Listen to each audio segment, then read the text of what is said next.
The year is 1916. You're in the trenches of the Western Front. It's cold, it's wet, and you're absolutely starving. Meet Tommy. He hasn't seen a fresh vegetable in months. And frankly, he's starting to hallucinate that his rifle is a baguette. The war has ground to a halt. Supply lines are stretched thin. Getting food to the front is a logistical nightmare. Tommy walks up to his officer, hoping for something other than hardtack. The officer just looks at him like he's crazy. "Sir, is there any chance for fresh bread?" "Tommy, we're lucky if we get the moldy kind." Finally, the supply crate arrives. It's the highlight of the day. But usually it's mostly ammo and very little actual food. He pries it open, praying for something tasty. Maybe some cheese? A bit of jam? Let's see what fate has in store. Ah, the legendary bully beef. It's the cornerstone of the soldier's diet. It's preserved, it's salty, and it's meat. And of course, the biscuits. These aren't your grandma's cookies. They are basically edible rocks designed to break teeth. Tommy takes a bite. His teeth regret the decision immediately. He's pretty sure he just chipped a molar. This is the reality of the front. You eat to survive, not to enjoy. Every calorie is a hard-won victory against the elements. He wonders if the folks back home even know what he's eating. He imagines a Sunday roast. The officer passes by. He doesn't look any better off than the rest of them. Hunger is the great equalizer here. Night falls, and the trench becomes a living room of misery. The candlelight barely illuminates the meager rations. But tomorrow is another day. And if he has to eat another biscuit, he's going to make sure it's a memorable one. Welcome to the menu of misery. Today's specialty? A salty, gelatinous mystery known as bully beef. It wasn't exactly gourmet. It was mostly gristle, fat, and a desperate hope that it wouldn't kill you. The officers called it nutrition. The men called it, well, let's just say the names weren't suitable for polite company. Back home, you'd have a Sunday roast. Here, you get a tin of processed meat that's been sitting in a supply crate for months. The logistics of feeding millions in the mud were a nightmare. Fresh food was a myth. Canned goods were the reality. And then there were the biscuits. Or as the soldiers called them, toothbreakers. Trying to chew these was a tactical error. They were so hard, you could literally use them as armor plating. Some guys soaked them in water for hours just to make them soft enough to swallow. If they were lucky. The calorie count was supposed to keep you going, but it mostly just kept you angry and hungry. When the supply crates arrived, they were often waterlogged, covered in mud, and smelling of damp rot. The quality control? Non-existent. If it was in a can, it went to the front. No questions asked. You start to forget what fresh bread tastes like. You start to forget what vegetables look like. Every calorie was a treasure. You didn't waste a single crumb. You couldn't afford to. It's not much, but in the middle of a world-ending conflict, it's all that stands between you and pure exhaustion. This was the reality.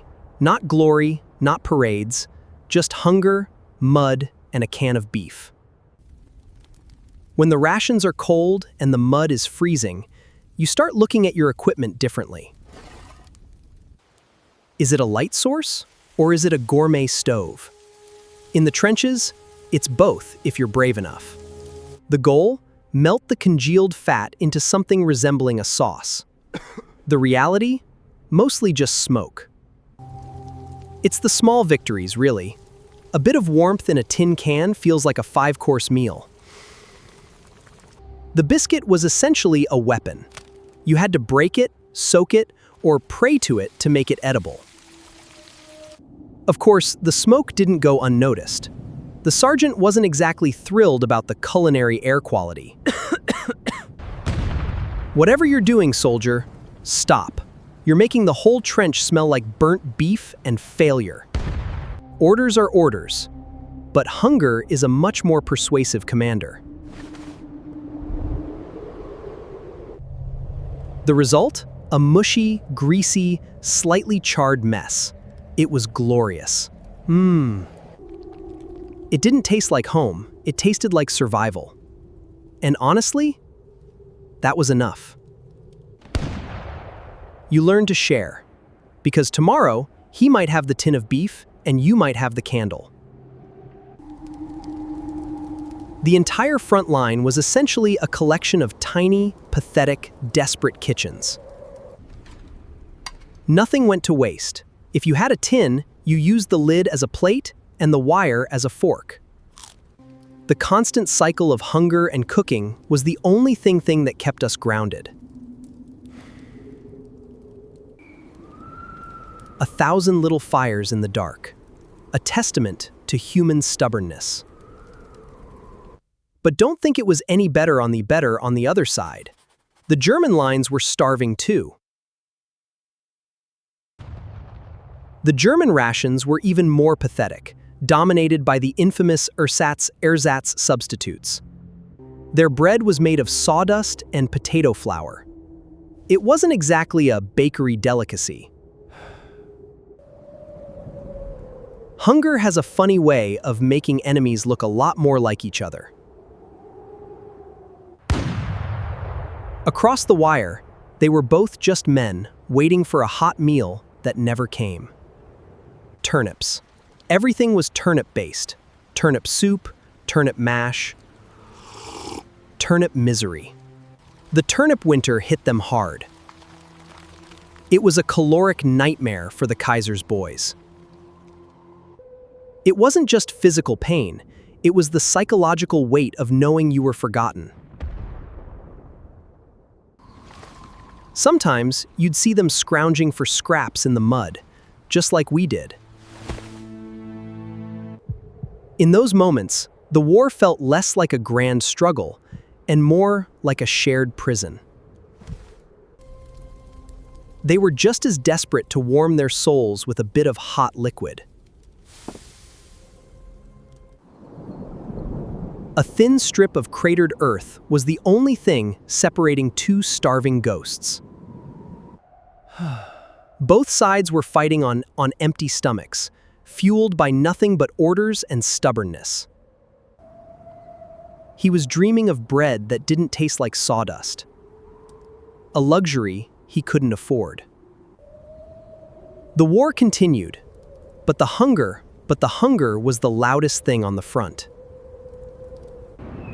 As the war dragged on, the lack of proper vitamins and calories began to take a heavy toll. Officers noticed the men were moving slower. Their bodies were simply running out of fuel. Scurvy, trench foot, and extreme fatigue became just as dangerous as the enemy's bullets. It's hard to be a hero when your knees are shaking from a diet of salted meat. Logistics were a nightmare. Getting fresh food to the front was often impossible. When the supply trucks didn't make it through the mud, the soldiers paid the price.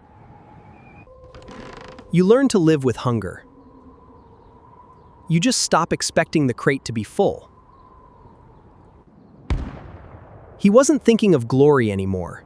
He was just thinking of a hot meal in a warm kitchen. The cold and hunger were constant companions. They never left, even in sleep.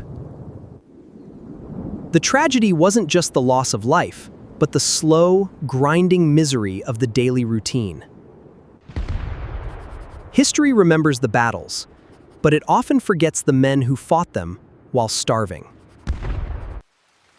Their legacy is in the mud, buried under the weight of a war that demanded too much.